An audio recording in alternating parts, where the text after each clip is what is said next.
आखिर 16वीं सेंचुरी या उससे पहले दुनिया कैसी दिखती थी? आइए करते हैं इस पर बात। 16वीं सेंचुरी या उससे पहले राजा महाराजा का शासन हुआ करता था। उस समय के लोगों को लगता था राजा महाराजा ही भगवान होते हैं या ईश्वर के दूत।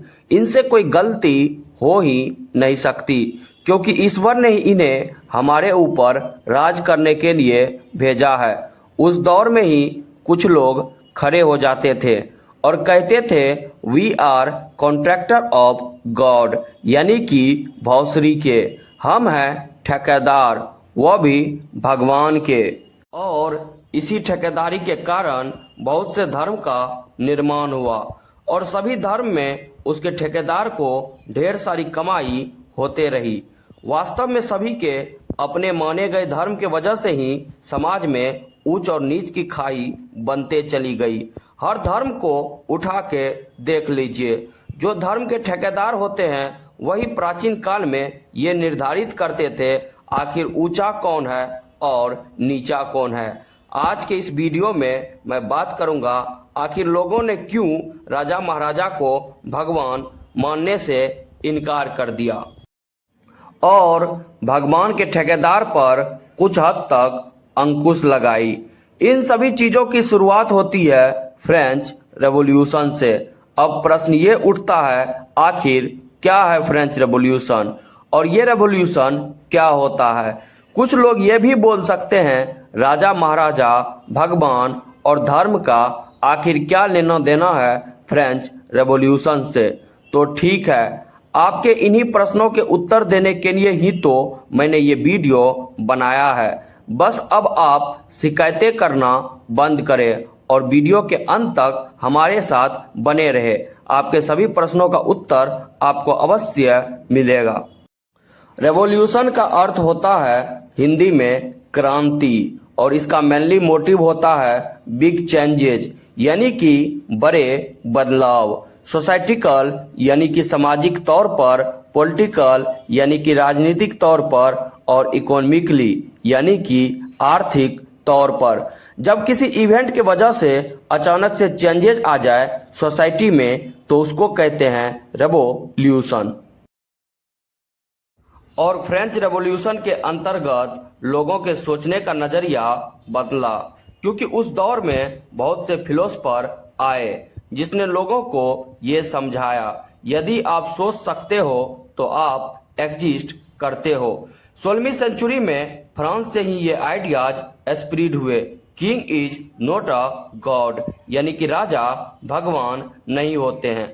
अब प्रश्न ये उठता है आखिर एक्चुअल में फ्रेंच रेवोल्यूशन है क्या। फ्रेंच रेवोल्यूशन 1789 से लेकर 1799 के बीच में हुई थी। वह एक महत्वपूर्ण घटना थी जो फ्रांस में हुई थी। इस घटना के दौरान लोगों ने मोनार्च और समाजवाद के खिलाफ विरोध किया और एक नई सरकार स्थापित करी। इस क्रांति के परिणाम स्वरूप फ्रांस में राजतंत्र खत्म हुआ और डेमोक्रेसी की स्थापना हुई। इस क्रांति का प्रभाव पूरे विश्व पर पड़ा और नए परिवर्तन को जन्म दिया। ये थी फ्रेंच रेवोल्यूशन।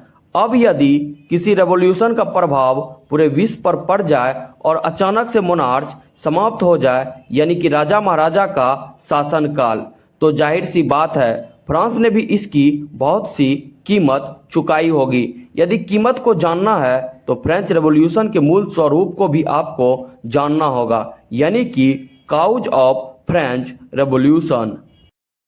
बात है 14 जुलाई 1789 की। फ्रांस की राजधानी पेरिस में एक र्यूमर किसी ने फैला दी, यही कि राजा ने अपने ट्रूप्स यानी कि अपने सैनिक को ये आदेश दिया जहां भी फ्रांस की नागरिक दिखे उन पर ओपन फायर करो। ये बात जैसे ही फ्रांस के सोसाइटी में फैली, कुल मिलाकर 7000 मैन और कुछ ओमेन एक साथ एक जगह इकट्ठा हो गए पेरिस के टाउन हॉल के सामने और निर्णय लिया राजा की बहुत हुई मनमानी, अब हम लोग अपनी मिलिट्री बनाएंगे किंग्स के ट्रूप्स के अगेंस्ट। और फिर ऐसा ही हुआ। फ्रांस की मिलिट्री दो भागों में बट गई।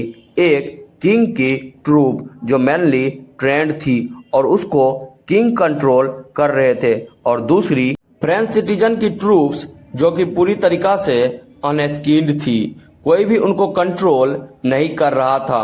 अब फ्रांस के अंदर किंग वर्सेस फ्रेंच सिटीजन वार स्टार्ट हो गया।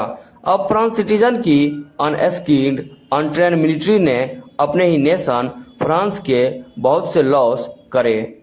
फिर उन्होंने बहुत से गवर्नमेंट बिल्डिंग को तोड़ दिए, अपने ही सडनली मार्च करने लगे ईस्टर्न पार्ट ऑफ पेरिस के तरफ। फिर लोगों ने फोर्ट्रेस प्रिजन के ऊपर स्टॉर्म किया और उसको पूरी तरीका से तहस नहस कर दिया। उसके बाद फोर्ट्रेस प्रिजन के जो स्टोन के टुकड़े थे उनको लोगों ने मार्केट में सोल्ड करना भी स्टार्ट कर दिया। जब लोगों ने अपनी खुद की सेना बनाई तो काफी ज्यादा दंगा बढ़ गया, फ्रांस की राजधानी पेरिस में भी और कंट्री साइड में भी, यानी कि रूरल एरिया में, सो कॉल्ड देहात या गांव। लोगों का प्रोटेस्ट भी देखने को मिला against high price of bread. Protest करना एक बात होती है, बट यहाँ पर प्रोटेस्ट में लोगों ने अपने ही गवर्नमेंट के चीज़ों का नुकसान करना स्टार्ट कर देते हैं, वह भी काफ़ी एग्रेसिव तरीके से। फिर एक समय ऐसा भी आता है लोगों ने अपने ही किंग को ब्रूटली तरीके से मार दिया। अब सवाल ये उठता है लोगों ने अपने ही देश का क्यों नुकसान करना स्टार्ट कर दिया, और सबसे मोस्ट इम्पोर्टेंट बात तो ये है आखिर कौन था फ्रांस का राजा और उसकी हत्या क्यों कर दी गई, आखिर क्या था उसका अपराध। इन सभी प्रश्नों का उत्तर आपको मिलेगा हमारे इन्हीं चैनल टॉक विथ लॉजिक पर। हम्बल रिक्वेस्ट है सब्सक्राइब करें हमारे चैनल को। इसके लिए हमें चलना होगा लेट 18th सेंचुरी में, यानी कि 1775 से लेकर 1783 तक के फ्रेंच के सोसाइटी में, वह भी बिना टाइम ट्रेवल किए हुए। उस समय सोसाइटी 3 भागों में फ्रांस की बटी हुई थी, जिसमें पहला था नोबेलिटी, जिसकी सबसे हाईएस्ट रैंक थी, जो मेनली चर्च से जुड़े हुए थे, यानी कि भगवान के ठेकेदार। फिर जिनका सेकेंड हाईएस्ट रैंक था उसको बोलते थे क्लर्जी। इसमें राजा, महाराजा और उसके रिलेटिव आते हैं।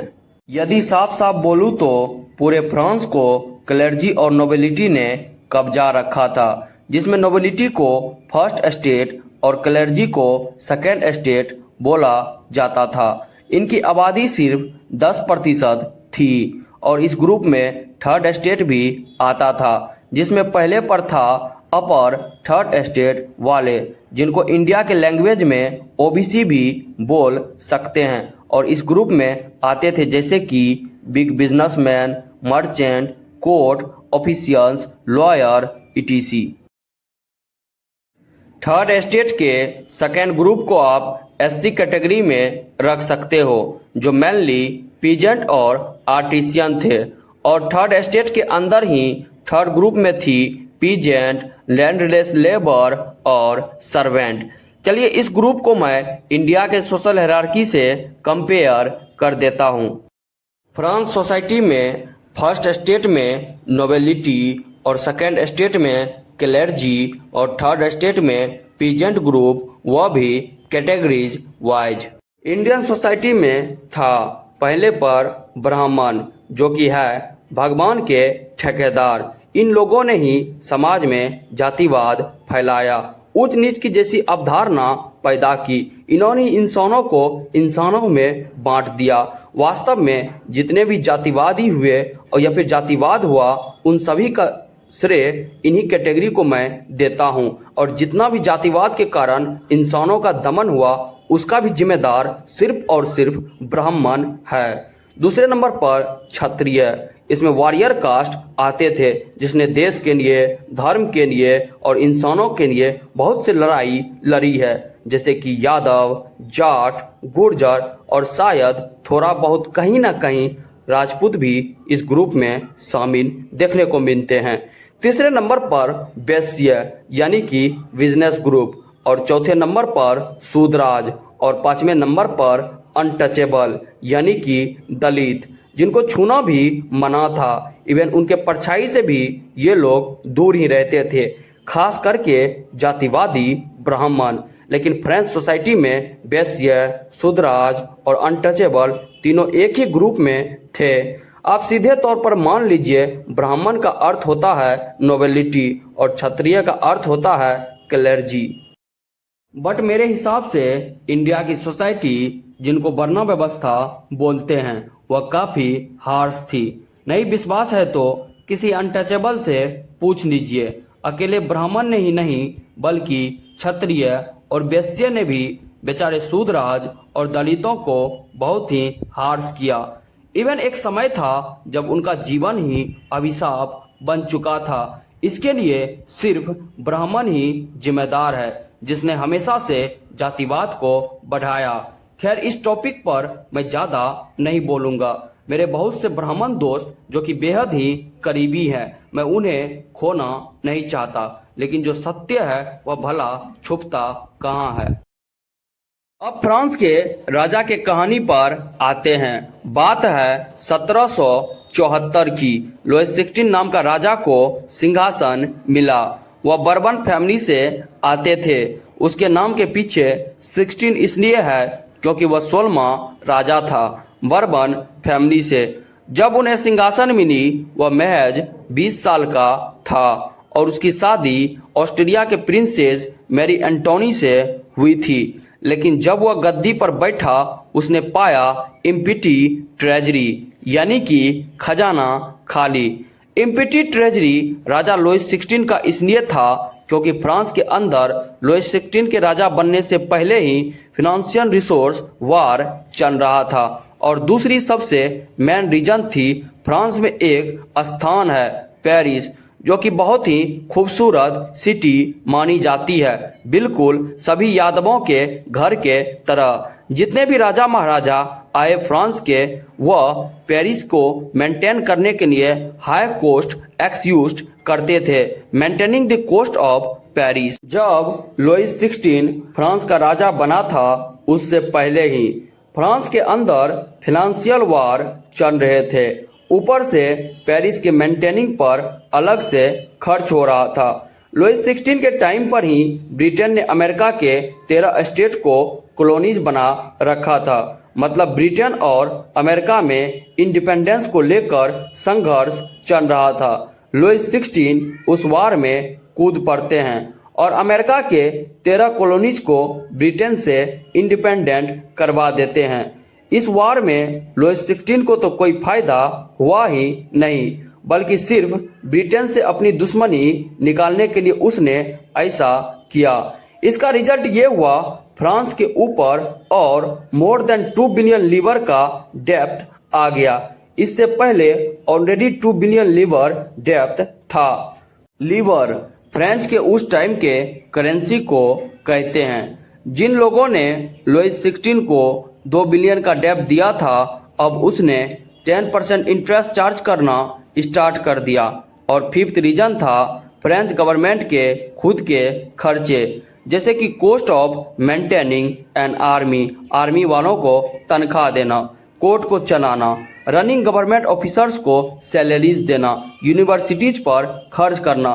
फिर स्टेट के जो कर्जदार थे उसने लुईस 16 को मजबूर कर दिया एक तरह से टैक्स को इंक्रीज करने के लिए।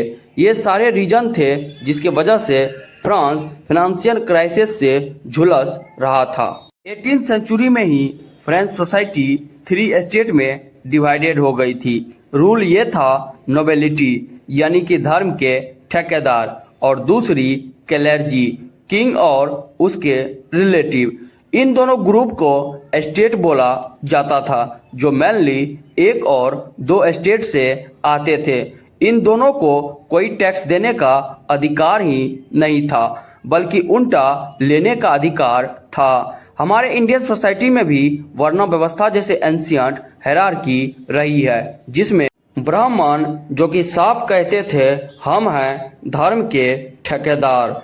ब्राह्मण के अंदर भी बहुत सारे ड्रामे भरे पड़े हैं, इस ग्रुप में मूर्खों की कमी नहीं है। एग्जाम्पल के लिए जिनको 2 वेदों का ज्ञान है वह हो गए द्विवेदी साहब, और जिनको 3 वेदों का ज्ञान है वह हो गए त्रिवेदी साहब। ये जो वेदी का मैटर है पहले नॉलेज के बेस पर डिवाइडेड था, लेकिन अब बाय बर्थ।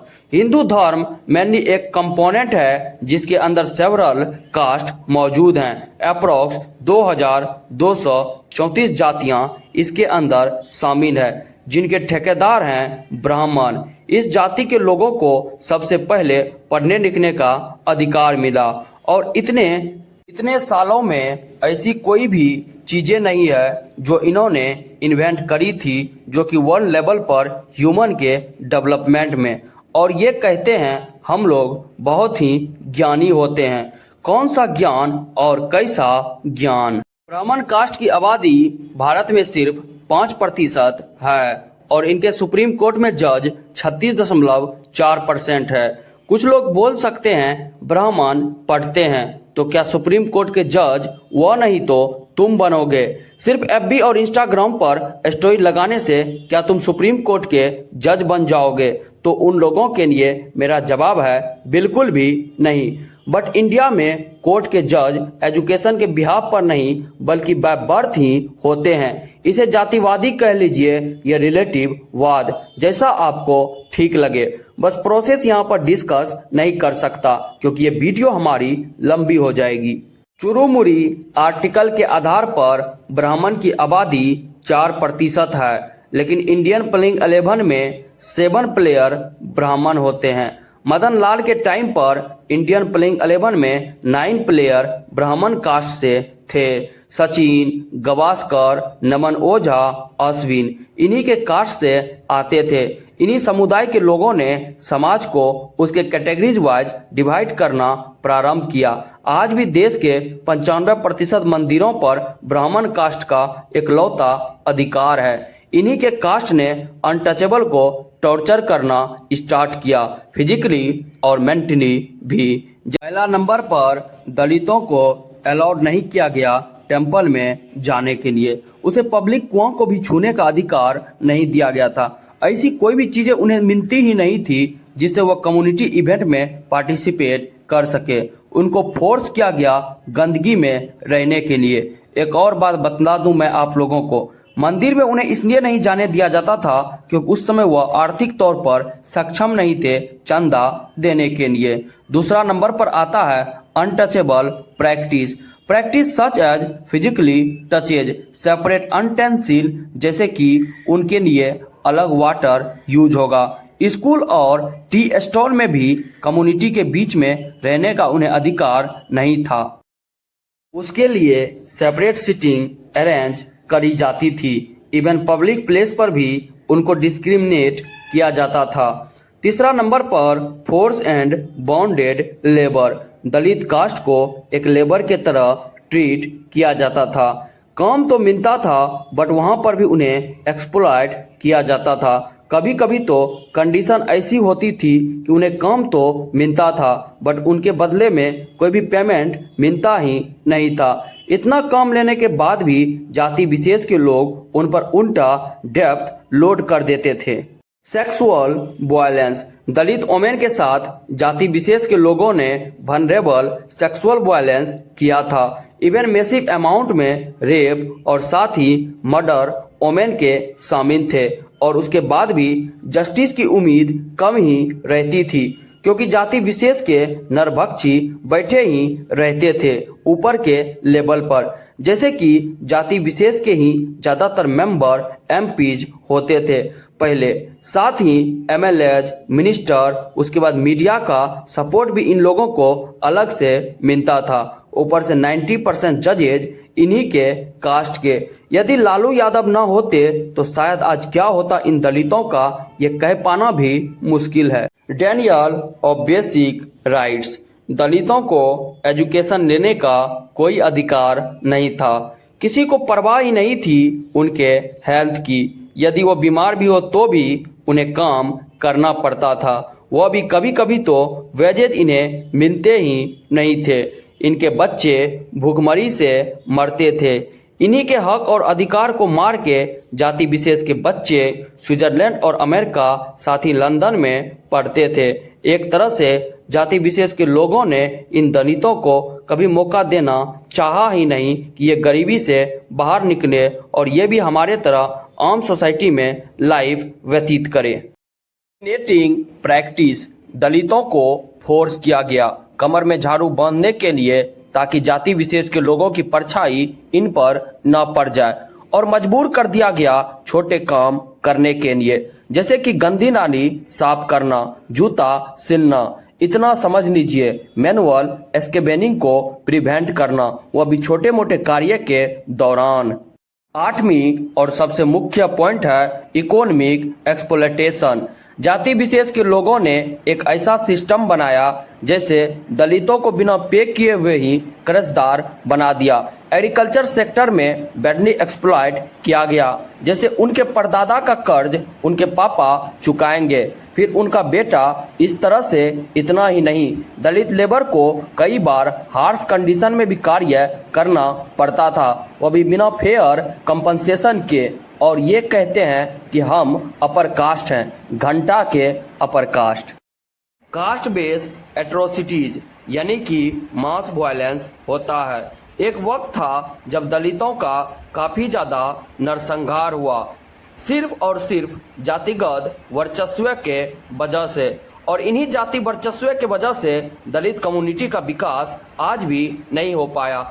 कुछ जाति विशेष के लोग कहते हैं हम तो जनरल वाले हैं, आरक्षण के वजह से हमारी जॉब नहीं हो सकी। मैं उनसे कहना चाहूँगा, बहन जी आपकी शक्ल अच्छी नहीं है, नोमरी जैसी दिखती हो, पहले प्लास्टिक सर्जरी करवा लीजिए, आपको देखकर कहीं हम लोग बेहोश ना हो जाए। चल झूठी।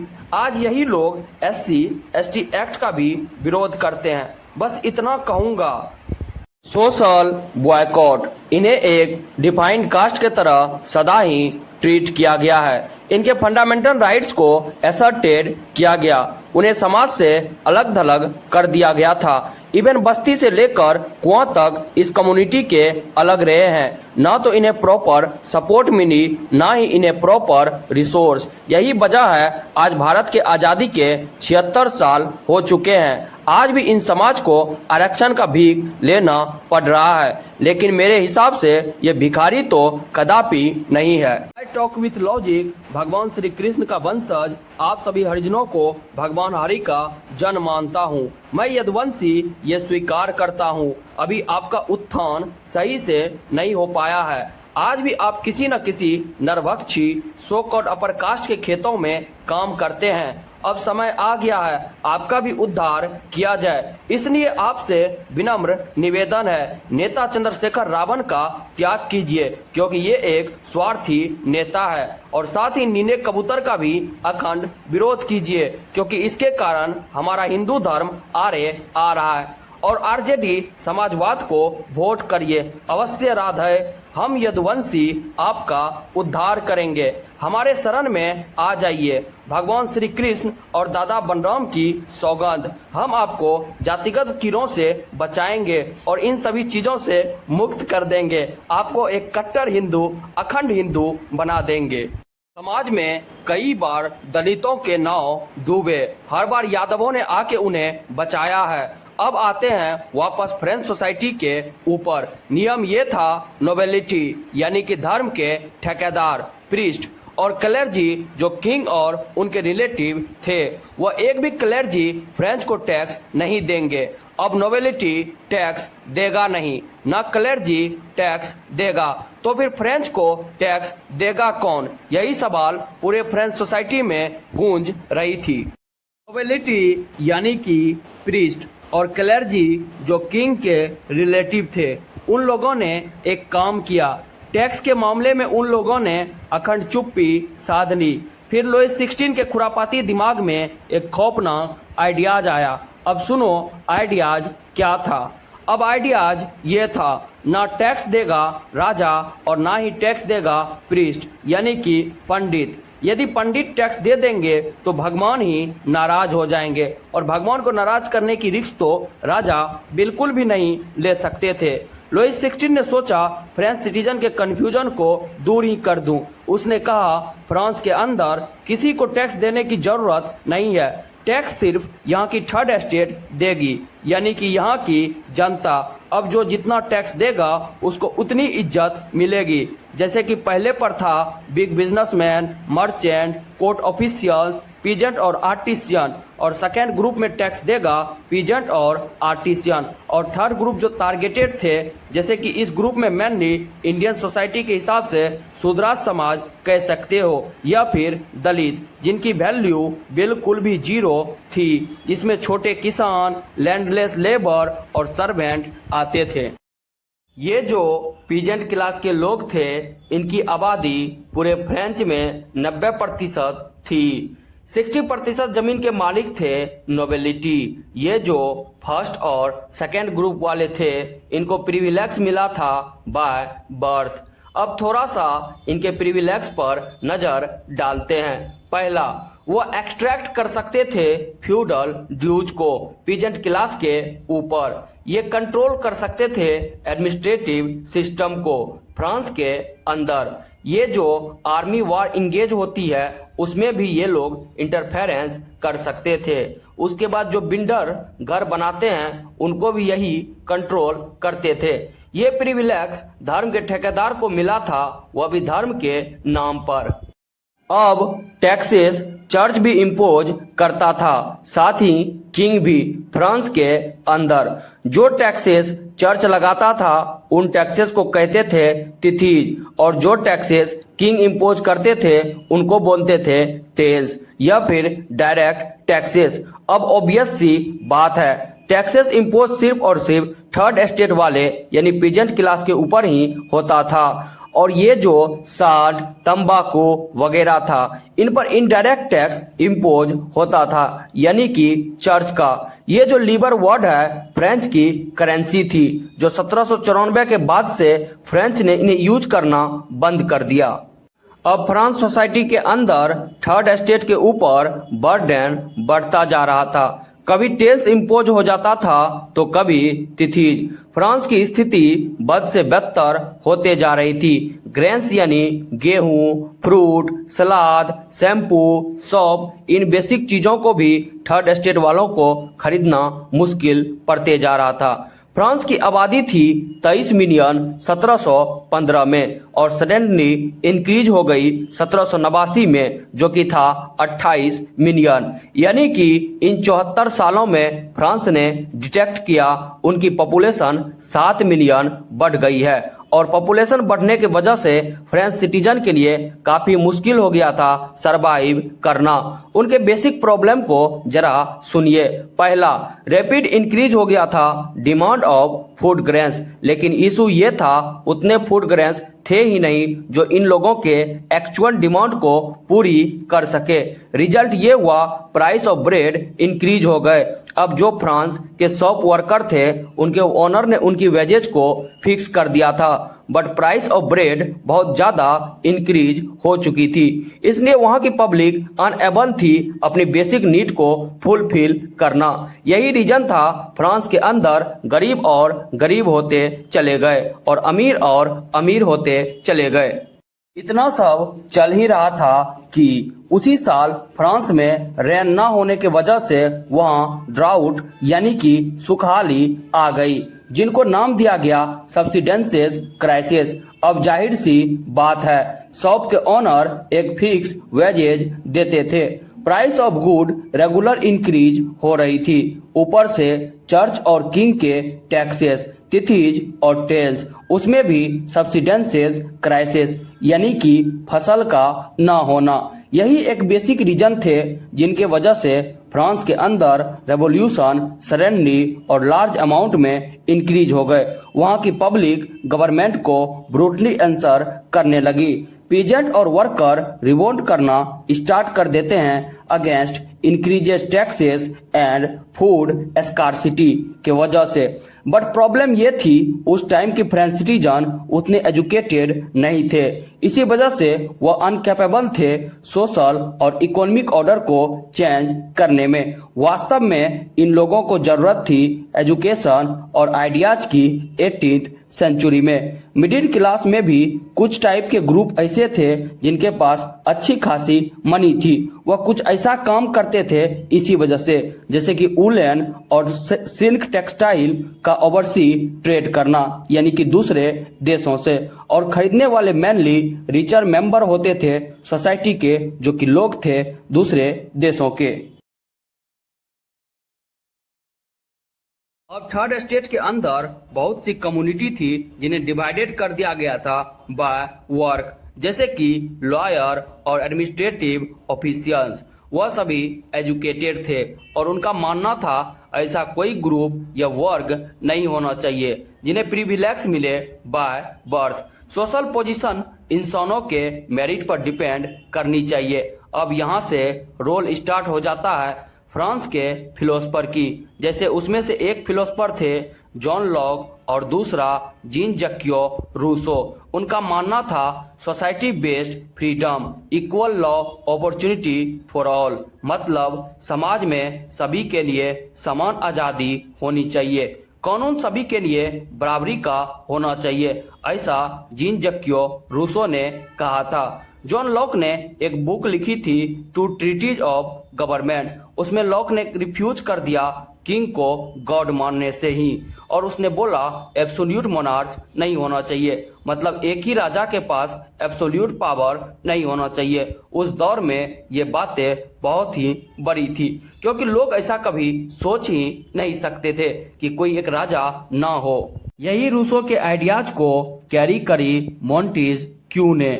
उन्होंने एक बुक लिखी द स्पिरिट ऑफ लॉज। उसमें क्लियर मेंशन करी power of government will be divided, specially legislative, the executive और जुडिशरी के बीच में पावर हमेशा सेपरेट होनी चाहिए। ये जो आइडियाज था जुडिशरी, लेजिस्लेटिव और एग्जीक्यूटिव की, वो अमेरिका से निकल के आया था। वह भी तब से जब फ्रांस ने उन्हें यूएसए के 13 कॉलोनीज को इंडिपेंडेंट किया था, वह भी ब्रिटेन से। के कॉन्स्टिट्यूशन में क्लियर मेंशन था individual rights was an important for any person, और इसी चीज को फ्रांस के फिलोसफर ने धर लिया और इसी चीजों की मांग भी करना शुरू कर देते हैं। ये जो फ्रांस के फिलोसफर थे जॉन लॉक, जीन जैक्यो रूसो और मोंटेस्क्यू, इन लोगों के आइडियाज के ऊपर डिस्कस होनी स्टार्ट हो गई, सैलून में, कॉफी हाउसेस में और साथ ही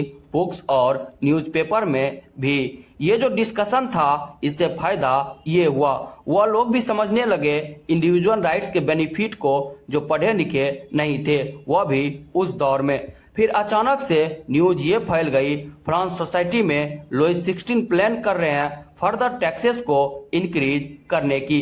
ये बात जैसे ही लोगों के बीच में फैली, लोग अचानक से बहुत ज्यादा क्रोधित हो गए और प्रोटेस्ट करने लगे against the system of privilege.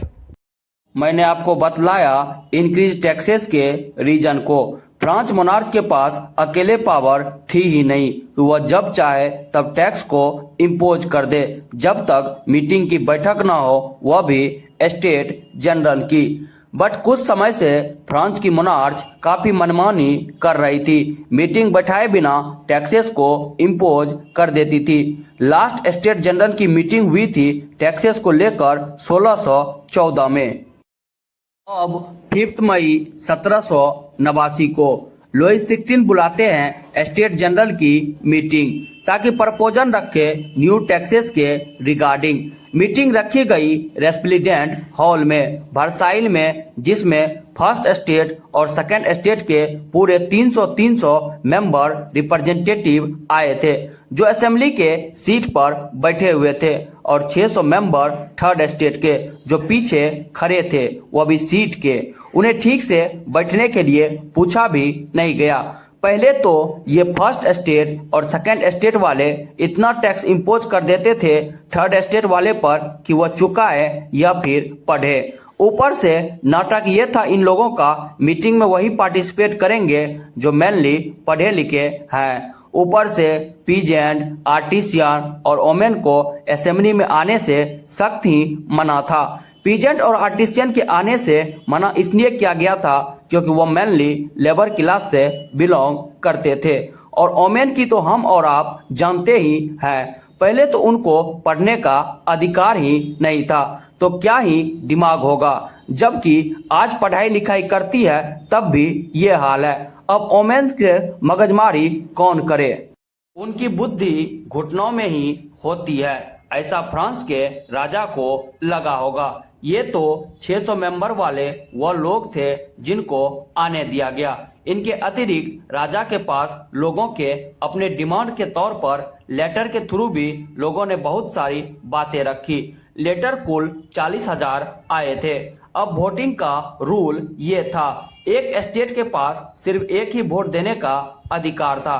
Candidate थे कुल 900 मेंबर। फर्स्ट स्टेट के 300 मेंबर और सेकेंड स्टेट के 300 मेंबर और थर्ड स्टेट के 600 मेंबर।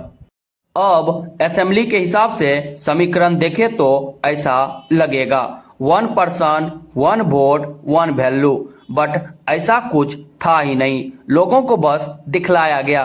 रूसो के बुक दी सोशल कॉन्ट्रैक्ट के हिसाब से सारे काम हो रहे हैं तो वोटिंग स्टार्ट होती है।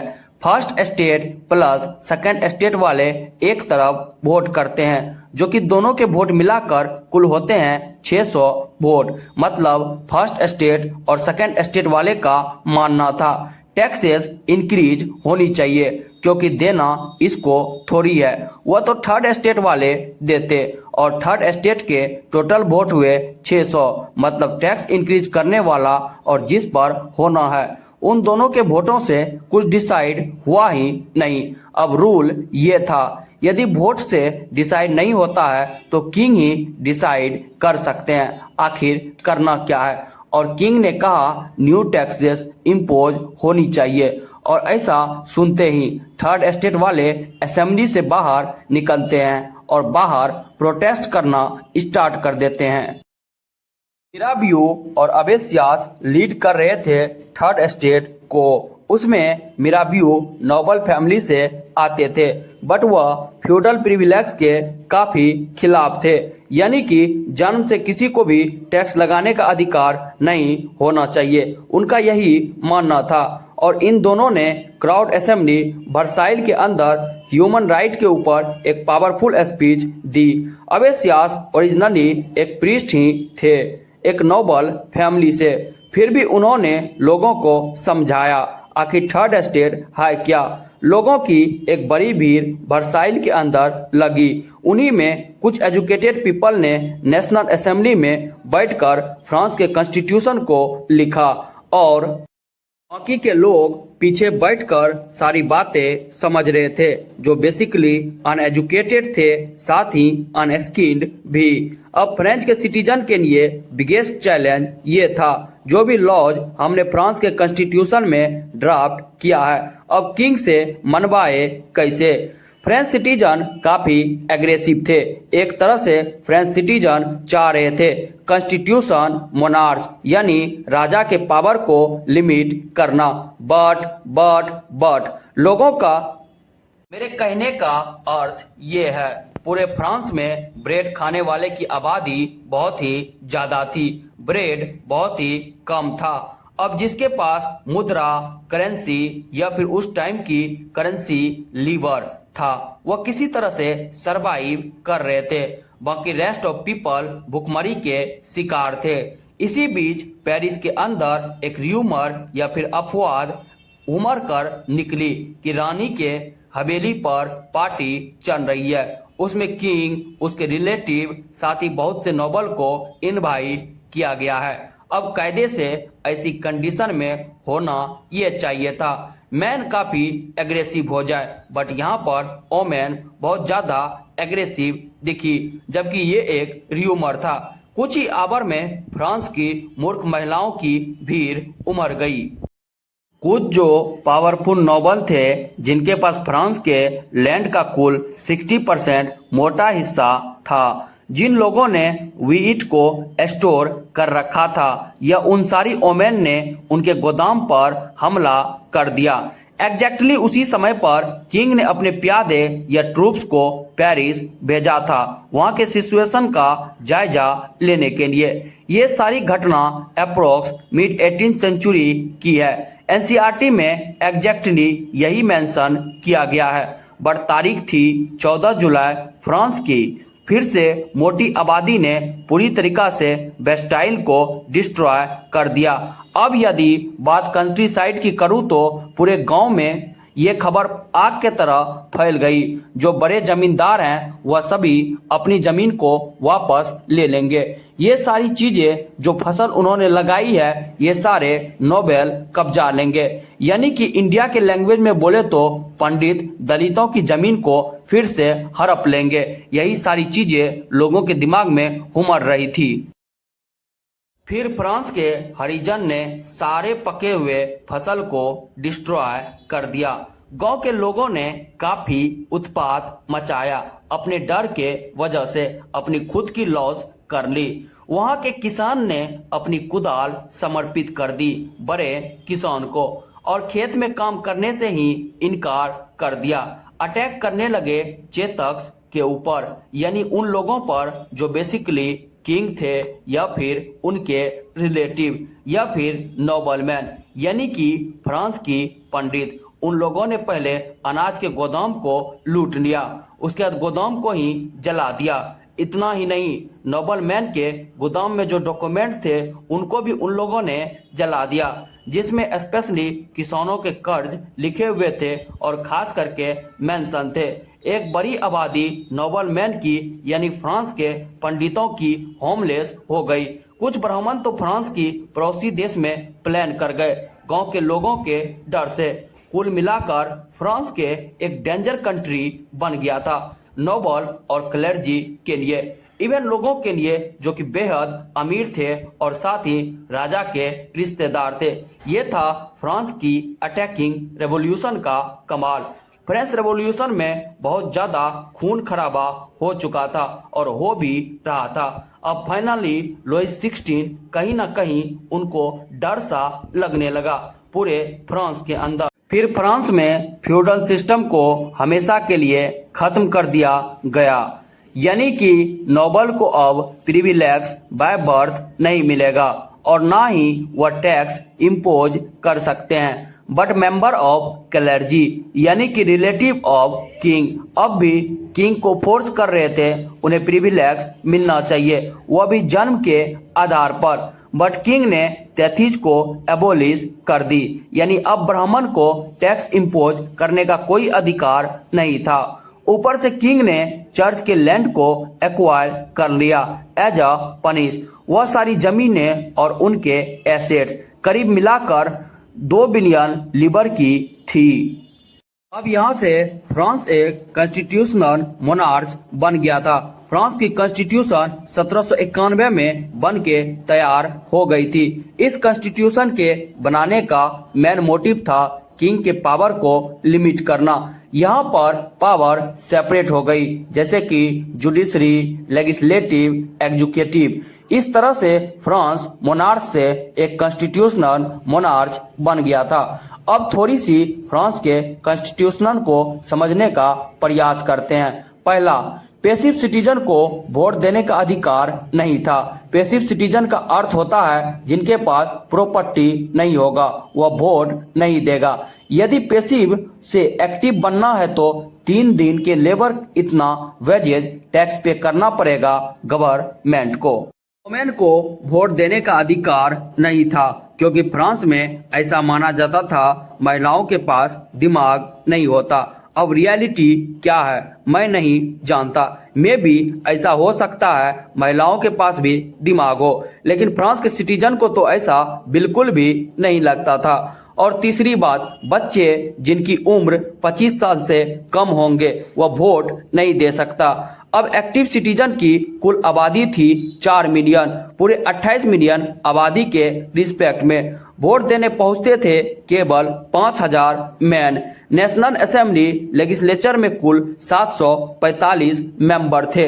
एग्जीक्यूटिव में अब लेजिस्लेटिव ही किंग को कंट्रोल भी करती थी, साथ ही कुछ मिनिस्टर को भी। जुडिशरी यानी कि पुलिस प्रशासन को भी सिर्फ पब्लिक वोट करती थी, जो कि इलेक्टेड होते थे बाय पब्लिक, और वही लोग पुलिस या प्रशासन भी उस टाइम पर बनते थे। कॉन्स्टिट्यूशन डिक्लेयर हुआ तो उसमें कुछ राइट्स पीपल के लिए मेंशन करी गई, जैसे कि man are born and remain free and equal right, यानी कि सिर्फ और सिर्फ जब भी पुरुष का जन्म होगा वह जन्म के साथ ही आजाद होगा और उनकी राइट बिल्कुल सभी पुरुषों के समान होगी।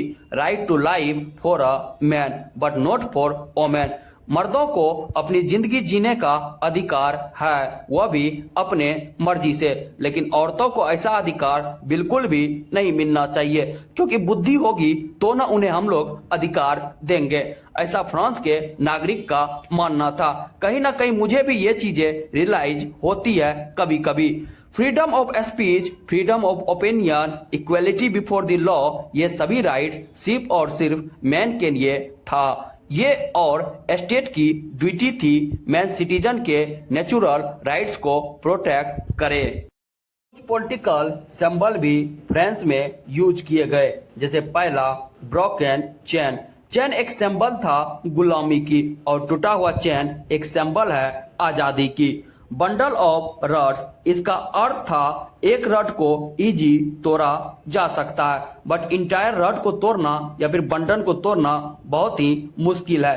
तीसरा था the I with in the triangle radiating light. Eyes का अर्थ था नॉलेज, और सूरज के किरण का अर्थ है अंधकार से दूर रहो, अपने नेत्र को खोलो और सही और गलत को परखो और उसका विरोध या सपोर्ट करो। एस्केप ट्री यानी कि सिंबल था रॉयल पावर का। पांचवा snake biting its tail to form a king, मतलब समय का ना कोई शुरुआत होता है और ना ही कोई अंत। छठा था रेड फिजियजनी कैप, यानी गुलामी से आजादी की ओर। ब्लू व्हाइट रेड यानी the national colour of France. France के अंदर एक टेंशन का माहौल था और ऐसा कई सालों तक चलता रहा। हालांकि लुइस 16 ने कॉन्स्टिट्यूशन को साइन कर दिया था, बट वह सीक्रेट तरीका से पर्सिया के किंग से नेगोशिएशन करते हैं, और साथ ही बाकी नेबर कंट्री के रूलर भी डरने लगे। फ्रेंच के मोनार्ची डेमोक्रेसी बनने के वजह से पूरे यूरोप में रेवोल्यूशन न आ जाए, इस बात को लेकर बाकी के किंग और भी देश के किंग भी डरने लगे।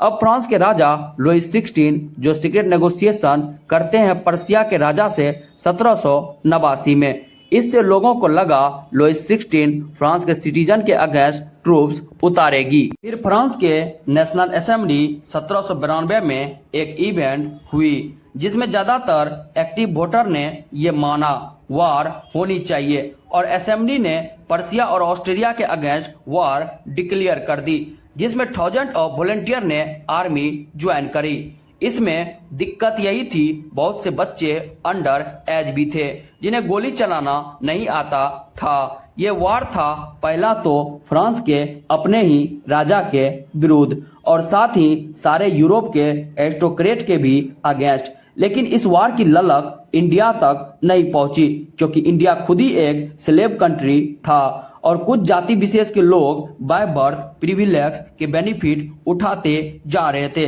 फ्रांस के इस वार के वजह से बहुत से देशों को ये पता चला कॉन्स्टिट्यूशनल मोनार्च आखिर होता क्या है। इस दौरान पेट्रोटिक सॉन्ग भी बिग इम्पैक्ट कर रहे थे, यानी कि देशभक्ति सॉन्ग। जैसे पहला सॉन्ग था मार्सिलीज, जिसे गाया गया था रोजेट डी लेस्ले के द्वारा। आज के समय में मार्सिलीज फ्रांस की नेशनल एंथम है, बट इस गाना को पहली बार बजाया गया था वॉलंटियर के बीच में पेरिस के मार्च के दौरान, यानी कि धरना प्रदर्शन में। फ्रांस में इस रेवोल्यूशनरी वार के कारण ही पूरी तरीका से उन्हें लॉस देखने को मिला। सबसे पहला लॉस तो यही था, वार में अनस्किल्ड चिल्ड्रेन और अनट्रेंड चिल्ड्रेन कूद पड़े, जिसका कीमत उन्हें अपनी जान देकर चुकाना पड़ा। और दूसरा, फ्रांस की इकोनॉमी ऐसी तैसी हो गई। समाज में मैन और वोमेन का अहम भूमिका होता है। पुरुष के कार्य हैं अर्निंग करना और वोमेन का काम है घर को संभालना। ऐसा 18th सेंचुरी में माना जाता था। यहाँ पर भी वोमेन को फ्रांस के वार में उतरने का कोई अधिकार नहीं था। लोगों का मानना था, जो तुम्हें सोसाइटी ने काम दिया है वही तुम करो, तुम्हारा तो अधिकार ही नहीं है फ्रांस किस दिशा में जाएगी इसका नेतृत्व करने का। कुछ लोगों ने फ्रांस के नेशनल असेंबली में ये भी माना कि फ्रांस जो है मर्दों का देश है, ब्रिटेन नहीं, जहां औरतों के साइडों में जीना पड़े। जाहिर सी बात है, फ्रांस ब्रिटेन से नफरत करता था, उसको औरतों वाला देश मानता था। अब जिस देश को चलाने के लिए वोमेन की सहायता की जरूरत पड़े, उसे फ्रांस कभी भी बराबरी की इज्जत नहीं दे सकता, ऐसा नैरेटिव चलाया गया। उस टाइम पर ब्रिटेन की इसी वजह से ना जर्मनी कभी रिस्पेक्ट करता था और ना ही कभी फ्रांस। और यही ब्रिटेन औरतों वाला देश पूरे भारत पर कब्जा कर बैठा था। वाइल फ्रांस की वोमेन समझ गई, अभी मैन की हमें जरूरत है, इसलिए अभी हमें कुछ नहीं बोलना ही सही होगा। वक्त आने दो, इन मैन को भी हम सिखला देंगे फ्रांस को कैसे चलाना है। फिलहाल मैन निकल पड़ते हैं फाइटिंग या फिर वार के लिए पर्सिया और ऑस्ट्रिया के अगेंस्ट, और वोमेन के लिए छोड़ जाते हैं खाना बनाना ट्रूप्स के लिए और साथ ही कुछ पैसे कमाना, जब तक मैन वापस ना आ जाए। और फ्रांस की भोली भाली वोमेन ऐसा ही करती है। इससे फ्रांस की इकोनॉमी में थोड़ी सी मदद मिलती है। हर सेक्शन वार के लिए तैयार होते हैं, बट फ्रांस के 1791 के कॉन्स्टिट्यूशन के हिसाब से केवल रिच सेक्शन ही वार लड़ सकते हैं। उन्हीं को पूरी तरीका से सोसाइटी ने लड़ने का अधिकार दिया हुआ है। उसके बाद फ्रांस में बहुत से क्लब बने, उसमें से एक पॉपुलर था जिसका नाम था जैकोबिन क्लब, जो कि पूरे पेरिस में संत जैकोबिन क्लब के नाम से जाना जाता था। और बहुत सी वोमेन ने भी अपनी क्लब बनाई उसी पीरियड में। ये जो जैकोबिन क्लब था, उसमें इनकम को प्रायोरिटी नहीं दी जाती थी। उसमें इंक्लूड किया गया था स्मॉल शॉपकीपर को, artisan such as shoe maker, pottery worker, watch maker, printer के साथ सर्वेंट को भी और डेली वेजेज वर्कर को भी इसमें शामिल किया गया था। लेकिन जैकोबिन क्लब का यह भी मानना था, औरतों को अब भी कोई अधिकार नहीं मिलनी चाहिए। वह उन्हें एज ए कस्टमर कभी देखते ही नहीं थे और ना ही कंसीडर करते थे। 1792 के समर में जैकोबिन ने प्लान करा पेरिसियन में अटैक करने के लिए, क्योंकि वो लोग काफी शॉर्ट सप्लाई करते हैं व्हीट, जिस वजह से फूड प्राइस काफी ज्यादा इंक्रीज होते जा रहा है, वो भी पूरे पेरिस के अंदर। उन्होंने क्या किया, रॉयल फैमिली को लूट लिया, जिसमें बहुत सारे अनाज मिले। उन्होंने उन सारे को जेल में भेज दिया और फ्रांस के नेशनल असेंबली में उन्होंने पूरे अनाज को धर दिया ले जाके। चूंकि जैकोबिन ने पेरिस के रॉयल फैमिली को लूटा था, जिसमें बहुत सारी अनाज को जो कि उन्होंने नेशनल असेंबली को दिया था, जिसके कारण अनाज की कीमत फ्रांस में काफी कम हुई। इसी वजह से जैकोबिन के डिमांड को नेशनल असेंबली ने सुना। उनका कहना था 25 साल नहीं बल्कि 21 साल के लोगों को वोट देने का अधिकार दे दिया जाए। वेल्थ का कोई मैटर नहीं होना चाहिए। नेशनल असेंबली फ्रांस की जैकोबिन के बातों को मान लेती है। अब यहाँ से न्यूली असेंबली आया, जिसे कहते हैं कन्वेक्शन। 21 सितंबर 1792 में फ्रांस के अंदर मोनार्ची को पूरी तरीका से एबोलिश कर दिया गया और फ्रांस के अंदर डिक्लेयर कर दिया गया नेशनल असेंबली। अब यहाँ से पीपल इलेक्ट करेगी government, including head of government. कोई किंग यहाँ पर अब यहाँ से नहीं होगा। अब मोनार्च की हेरिडिटी ही नहीं रहेगी, ऐसा डिसाइड हुआ पूरे फ्रांस में। फ्रांस के कोर्ट ने लुइस 16 को, जो कि वहाँ के फॉर्मर किंग थे, उनको डेथ पेनल्टी दे दी। 21 जनवरी 1793 को उनको एक्सक्यूटेड कर दिया गया, किंग को पब्लिकली फ्रांस में। और कुछ समय के बाद ही लुइस 16 के वाइफ मैरी एंटोनी को भी एक्सिक्यूट कर दिया गया, वह भी पब्लिकली।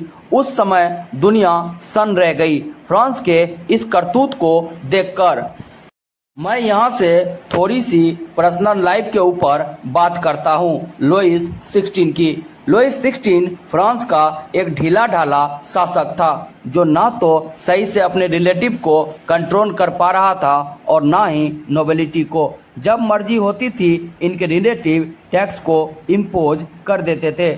ऊपर से पेरिस को लेकर आगे खर्च, और मोस्ट इम्पोर्टेंट थिंग ये था अपनी बीवी के ज़रूरतों पर अंकुश नहीं रख पाते थे।